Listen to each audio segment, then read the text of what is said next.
नमस्कार साथियों, स्वागत है आप सभी लोगों का फिर से आज हमारे चैनल मन की आवाज़ में। और हम आशा करते हैं कि आप सभी लोग स्वस्थ और सुखी होंगे। इन्हीं शुभकामनाओं और दुआओं के साथ आपके बीच उपस्थित हैं एक छोटी सी कहानी को लेकर के, जो कहानी हमारे जीवन में एक बहुत बड़ी प्रेरणा बन कर के आती है। और आज की जो कहानी का जो मेन बिंदु है वो है आखिरी प्रयास। आखिरी प्रयास हमारी ज़िंदगी में कहीं भी किसी भी क्षेत्र में कब कहाँ से क्या करवा दे कोई पता नहीं। और इस कहानी के माध्यम से आज आप लोगों को समझ में आ जाएगा कि आखिरी प्रयास जहाँ पर हम काम को छोड़ देते हैं, जहाँ पर हम थक जाते हैं और वहीं से सफलता शुरू होती है। ये बात उस समय की है। एक महाराजा हुआ करते थे, महाप्रतापी, अपने राज्य में बड़े अच्छे से राज करते थे और उनका जो राज्य था बड़ी दूर तक विस्तार कर रखे थे। उनकी प्रजा बड़े सुकून से और आराम से रहती थी, किसी को कोई किसी से दिक्कत नहीं थी। एक बार क्या हुआ कि उनके राज दरबार में एक विदेश से मेहमान आते हैं और राजा सत सम्मान उनका बड़े भाव के साथ स्वागत सम्मान करते हैं, सेवा करते हैं।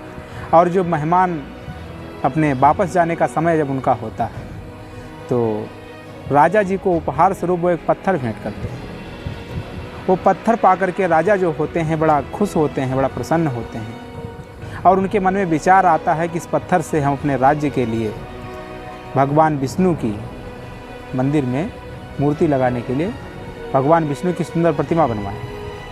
और ये कार्य वो अपने नगर के, अपने राज्य के बड़े महामंत्री जी को सौंपते हैं और आदेश देते हैं कि इस पत्थर से हमको एक सुंदर सी प्रतिमा भगवान विष्णु जी की बनवा करके दो।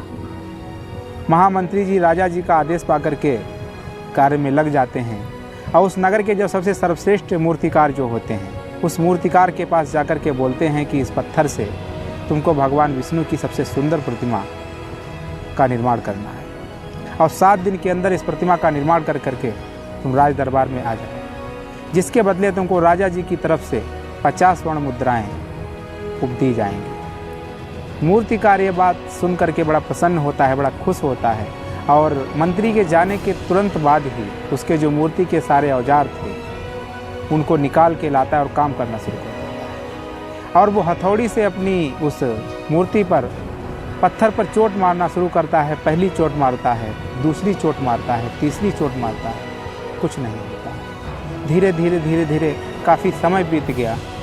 50वां चोट उसने मार डाली लेकिन पत्थर जस के तस नहीं हुआ। आखिरी बार वह एक बार फिर से उस पर मारने जा रहा था कि उसने अपने हाथ यह सोच करके पीछे खींच लिए कि जब हमने 50 बार इस पर हथौड़ी मारी तब इस पत्थर का कुछ नहीं हुआ तो अब क्या है, पत्थर टूट जाएगा। और यह बात वो मान करके मंत्री को उस पत्थर को वापस कर देता है। कहता है कि इस पत्थर का टूटना नामुमकिन है और ये पत्थर नहीं टूट सकता, इससे कोई प्रतिमा नहीं बन सकती है। चूँकि राजा जी का आदेश था तो मंत्री को वो काम करवाना ही था, इसलिए वो फिर से नगर के एक साधारण मूर्तिकार के पास जाकर के उस पत्थर को लेके पहुंचता है और कहता है कि इससे तुमको भगवान विष्णु की एक सुंदर प्रतिमा का निर्माण करना है। वो मूर्तिकार जो साधारण मूर्तिकार होता है, जिसको लोग तवज्जो नहीं देते, वो उसके मंत्री जी के सामने ही काम करना प्रारंभ करता है। हथौड़ी उठाता है, पत्थर पर चोट मारता है, पत्थर टूट जाता है। ये अपनी आँखों से उस मंत्री ने देखा और ये मन में विचार सोच रहा था कि काश पहले मूर्तिकार ने एक और आखिरी प्रयास कर लिया होता तो इन 50 स्वर्ण मुद्राओं का हकदार वो पहला मूर्तिकार था। लेकिन उसने हार मान ली और आखिरी प्रयास नहीं किया। दोस्तों, सीख लेने वाली बात है कि हम जहाँ भी किसी क्षेत्र में मेहनत कर रहे हैं, काम कर रहे हैं, हो सकता है कि हमको काम करते हुए काफ़ी समय लग गया है, हमको असफलता हाथ लग रही है, हमको निराशा हाथ लग रही है, लेकिन इसका मतलब ये नहीं कि वो काम नहीं होगा। क्योंकि कोई भी काम इस दुनिया में जब शुरू हुआ तो किसी न किसी ने उसको शुरुआत की और सफल वही हुआ जो लास्ट तक लेके गया, जो अंजाम तक लेके गया, जो आखिरी बार तक प्रयास किया। और ये उसने नहीं स्वीकार किया कि ये नहीं हो सकता है,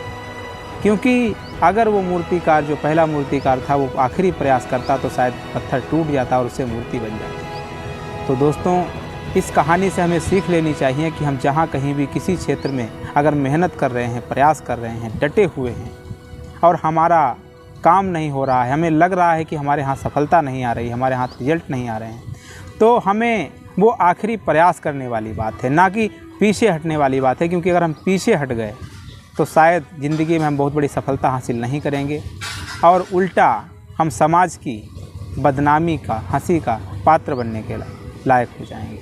इसलिए दोस्तों, आखिरी प्रयास ज़रूर करें और तब तक प्रयास करें जब तक काम सफल ना हो जाए। धन्यवाद।